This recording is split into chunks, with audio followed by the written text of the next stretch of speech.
بسم الله الرحمن الرحيم. يا أيها المزمل قم الليل إلا قليلا نصفه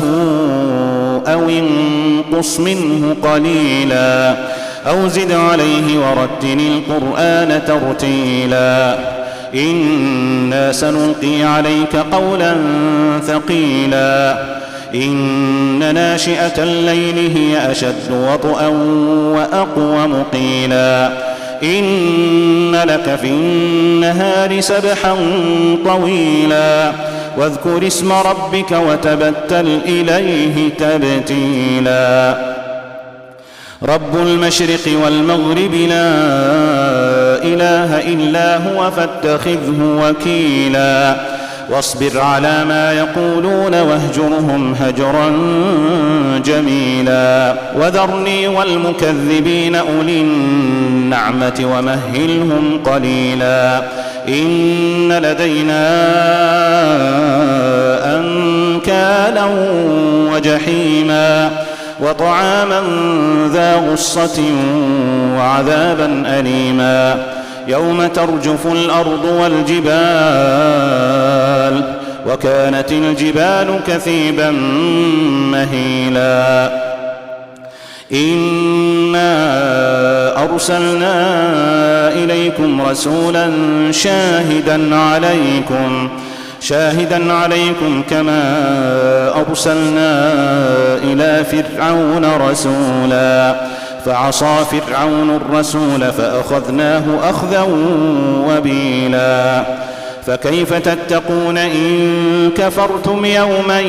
يجعل الولدان شيبا السماء منفطر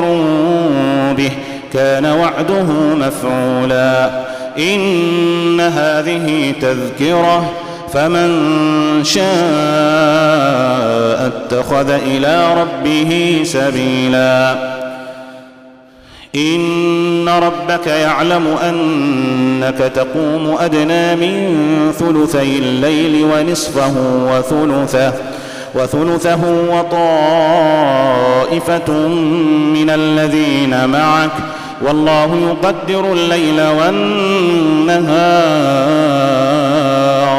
علم أن لن تحصوه فتاب عليكم فاقرؤوا ما تيسر من القرآن علم أن سيكون منكم مرضى وآخرون يضربون في الأرض يبتغون من فضل الله وآخرون يقاتلون في سبيل الله فاقرؤوا ما تيسر منه وأقيموا الصلاة وآتوا الزكاة وأقرضوا الله قرضا حسنا وما تقدموا لأنفسكم من خير